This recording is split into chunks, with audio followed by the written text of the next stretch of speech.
Hello, everyone, and welcome back to the Wishing You Well podcast. I'm your host, Maria Patrick, and today I want to share something very personal with you. My daily non-negotiables that keep me healthy, grounded, and energized. As a health coach and a Qigong practitioner, people often ask me, what do you actually do every day to stay healthy? They don't want to know the occasional things, not the ideal things. They want to know the things that I do every single day, no matter what. And over the years, I've come to the realization that the everyday things are what's important. Great health doesn't come from dramatic changes. It comes from consistent daily rituals. It's the small practices that you do every day that regulate your nervous system and support your organs and move your lymphatic system and align you with natural rhythms. So today, we're going to take a deep dive into the daily non-negotiables that shape my day from morning to night. Some of them are rooted in traditional Chinese medicine and Qigong. Some are from modern wellness, and some are simply common sense habits that make a big difference when you're practicing them consistently. So I'm going to walk you through my full daily routine, why I do these things, and how I believe they will support your long-term health if you decide to do them too. And remember, this isn't about perfection. It's not about beating yourself up if a day comes and goes and you haven't gotten in your daily non-negotiables. It's just about creating anchors in your day that will support your body and your mind. So I set the tone for my day with my morning rituals. For me, health begins the moment I wake up, not when I start work, not when I do my first exercise routine of the day, but in the very first hour of my day. Because I believe that first hour helps regulate your metabolism, your circadian rhythm for the day, and your nervous system. So here are the first things I do every morning. The very first thing I do when I wake up is drink warm water. Not iced water, not coffee or tea, warm water. In Chinese medicine, warm water supports the digestive system and spleen energy. Cold liquids, on the other hand, weaken digestion, especially first thing in the morning. Warm water helps to wake up your digestive system, hydrate you fully and completely after a long night of sleep, stimulate your body's circulation, and gently activate your metabolism. And I don't drink warm water just once in the morning. I drink warm water throughout the day. Many people don't realize how much cold beverages can slow digestion and circulation. I was actually just asked about this last night when I was teaching a Qigong class. Especially if you are somebody who already tends towards feeling fatigued or you have sluggish digestion, warm water is going to be a game changer for you. It's simple, but it will make a noticeable difference. Next for me comes body tapping. This is a Qigong technique where you gently tap along the body using your hands or loose fists. I use a bamboo body tapper. I have one on every level of my home so that I can do this throughout the day whenever I think of it, but it's certainly how I start my day. I use my body tapper to stimulate my energy meridians, and thus my circulation gets improved and my body wakes up. I tap along the inside and the outside of my arms, my chest, along my abdomen, my hips, and up and down my legs. It only takes a few minutes, but it activates the lymphatic system, and in a very gentle way, it's waking up my nervous system. So instead of jolting my body awake with caffeine or stress, and stress could come in many different forms, one of which is when the first thing you do is go to your phone and you're awakened by all the people that have been trying to reach you and you're greeted by a bunch of texts and unread email messages. I don't do that. I try to avoid that for the first hour that I'm awake, and this body tapping encourages me to get energy, but naturally. I think of it as turning the lights on in my body. And by the way, I do this in front of the open windows in my bedroom. I don't not only pull back the shades and the drapes, but I open up the windows. I did a podcast episode not that long ago on burping your house, the importance of that, opening the windows and exchanging the air. So I do that right in front of my windows, either in my bedroom or my bathroom. After tapping, I move into Qi Gong stretching and breathing. This is one of the most important parts of my day. Qi Gong combines gentle movement with deep breathing and awareness to regulate the body's energy, also known as Qi. My morning practice includes gentle stretching movements, slow flowing movements, and deep breathing. What I find that this does for me, my morning Qigong and stretching and breathing, is that it helps to open up my joints, improve my body circulation, give a nice calm start to the day of my nervous system, and align my breath with movement. It doesn't have to be long. I try to do it for at least 10 or 15 minutes, and even that short a period of time can completely change how you feel for the rest of the day. When you start the day this way, you're not rushing into stress. You're starting from a place of balance. I have some morning Qigong routines on my YouTube channel, Qigong with Maria. I will try to link one of those in the description box for the podcast. Another non-negotiable for me as part of my morning routine is eating breakfast within 1 hour of waking up. And for me, that breakfast always includes about 30 grams of protein. Protein in the morning is important. It's going to support your blood sugar stability, your energy levels, the health of your muscles, and the balancing of your hormones. And I always pair it with green tea. Green tea does contain caffeine, a gentle amount of caffeine, along with the antioxidants. So it's the perfect way to give you a calm, focused energy for your morning rather than a jittery spike. Skipping breakfast or doing what I used to do years ago, eating only carbohydrates at breakfast time, can create blood sugar swings. And that's going to lead to fatigue and cravings later in the day. I remember it so well. So for me, a balanced breakfast sets the metabolic tone for my entire day. Once my workday begins, I still maintain a few simple non-negotiables that help support me throughout my day with my circulation, my grounding, my digestion, my energy levels. This one might sound simple. It's right out of Chinese medicine. I wear slippers and socks throughout the day when I'm working from home. In Chinese medicine, the feet are full of important energy points that are connected to the organs.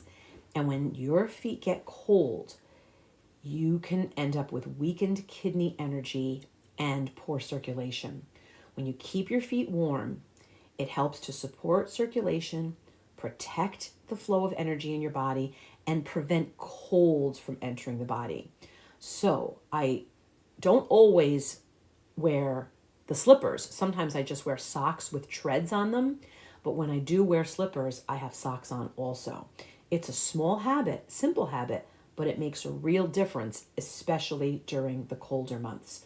And if you air condition your home during the hot weather, you'll notice that you could catch a draft in your feet even when it's hot outside. Another thing I use daily, I do this in my home office, is I have a grounding mat when I'm working on my computer.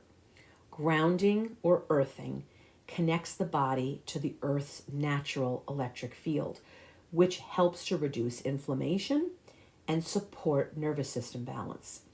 So many of us spend hours on computers and surrounded by electronics. And when I am working in my office on my office hours, I'm sometimes there for many hours in a row. Grounding helps bring the body back into a more natural electrical balance. Research is for sure still growing in this area, but many people have reported benefits like I am able to report from using a grounding mat, like an improved mood, better sleep, and overall reduced inflammation. For me, it's just a daily habit. I keep the grounding mat I have one underneath my chair, and I have one underneath my computer and my mouse pad. Food is a major part of health. We know that to be true. But how we eat matters just as much as what we eat. You've heard me say that before. So I don't go on with my day without making sure that I'm supporting my digestion and I'm eating seasonally. So before meals, what I do is I take digestive enzyme.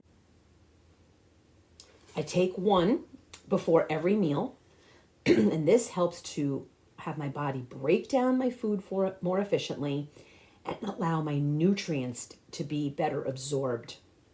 As we age, our bodies naturally produce fewer digestive enzymes, and that can contribute to bloating or sluggish digestion, which I was noticing, which is why I started incorporating a digestive enzyme before each of my meals. Supporting your digestion is going to help ensure that your body actually uses the nutrients that you're working so hard to eat.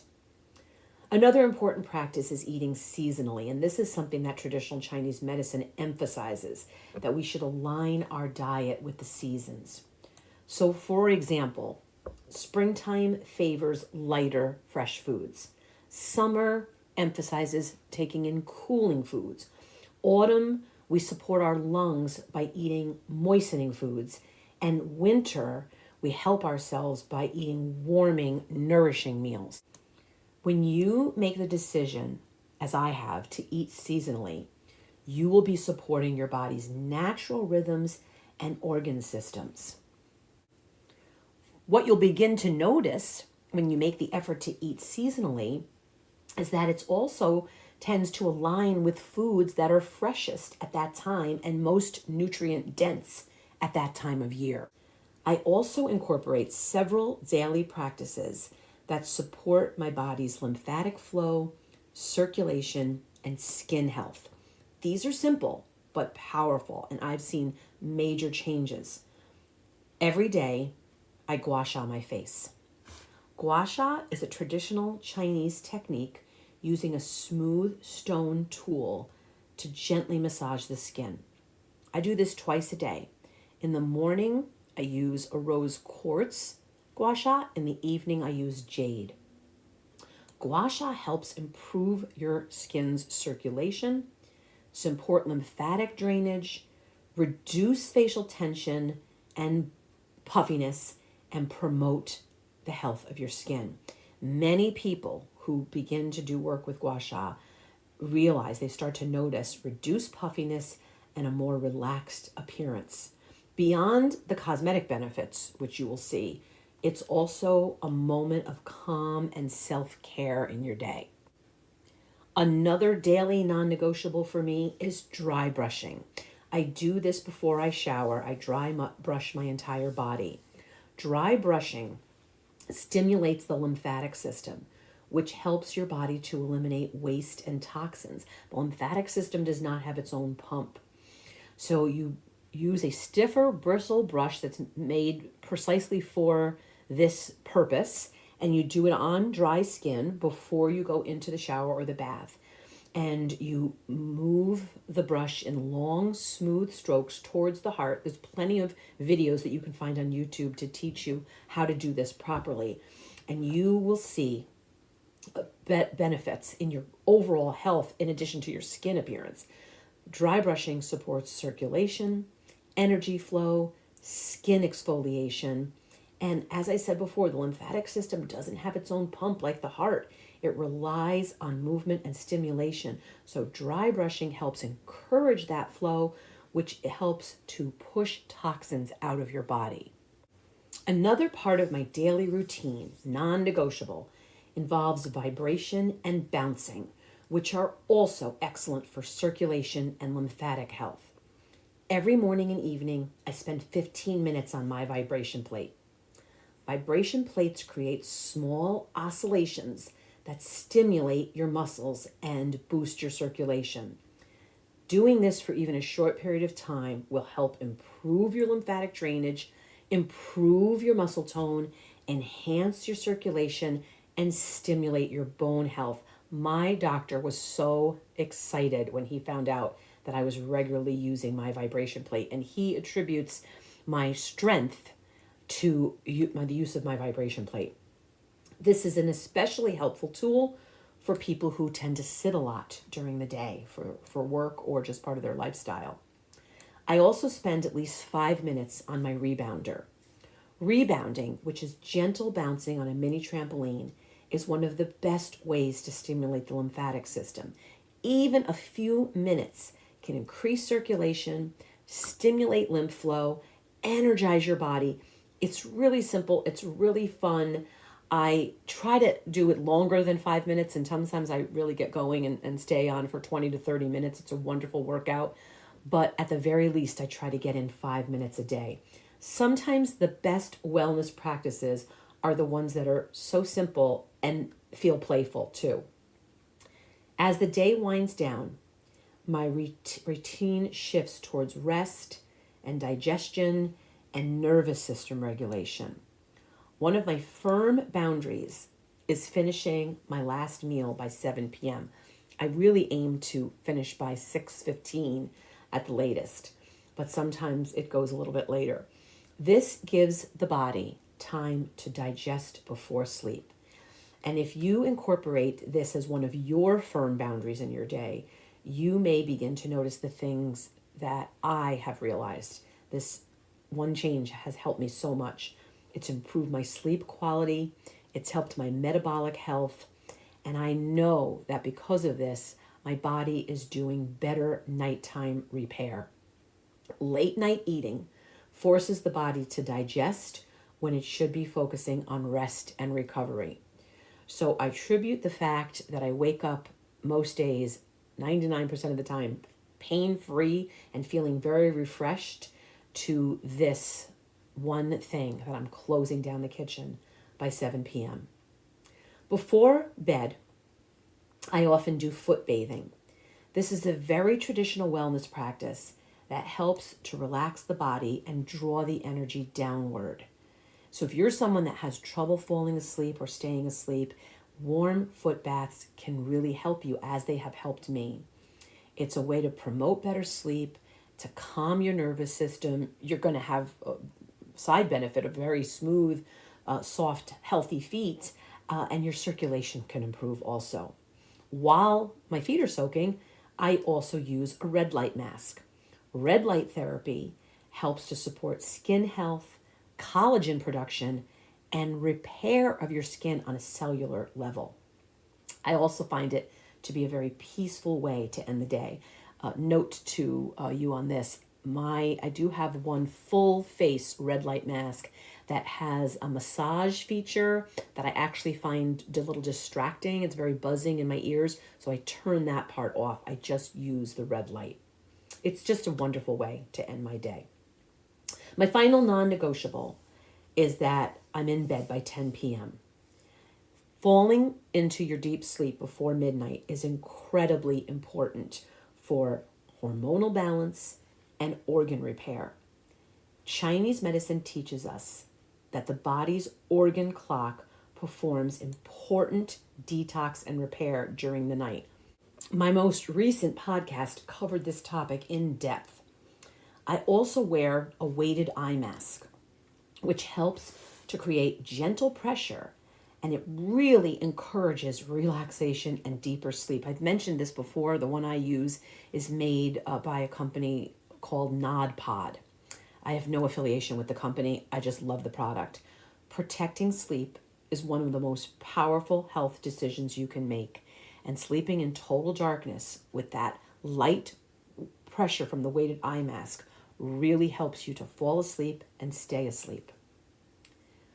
When people hear all of these practices, my non-negotiable, they sometimes think, probably what you're thinking right now, that sounds like an awful lot. But here's the truth. Most of these habits only take a few minutes each, and they've become automatic because I do them every single day. Health doesn't come from doing everything perfectly. It comes from consistent daily rituals that support your body. Even choosing 2 or 3 of my non-negotiable habits could help you to make a meaningful difference in your health and your life. If there's one message I want to leave you with today, it's this. Your daily habits shape your health far more than something you do occasionally. Small, consistent practices build resilience in the body. They support your circulation. They calm your nervous system. They align you with natural rhythms. And over time, they create lasting wellness. So ask yourself this. What are my daily non-negotiables? It's going to be different for each and every one of us. What simple habits could support your health every single day? Start small, stay consistent, and let those actions add up. Thank you so much for listening to the Wishing You Well podcast. If you enjoyed this episode, please share it with someone who you think could benefit from it. And remember, I'll see you in the next episode. But until then, I'm wishing you well in your health, your healing, and your everyday non-negotiable rituals that will support you in living your healthiest and most vibrant life.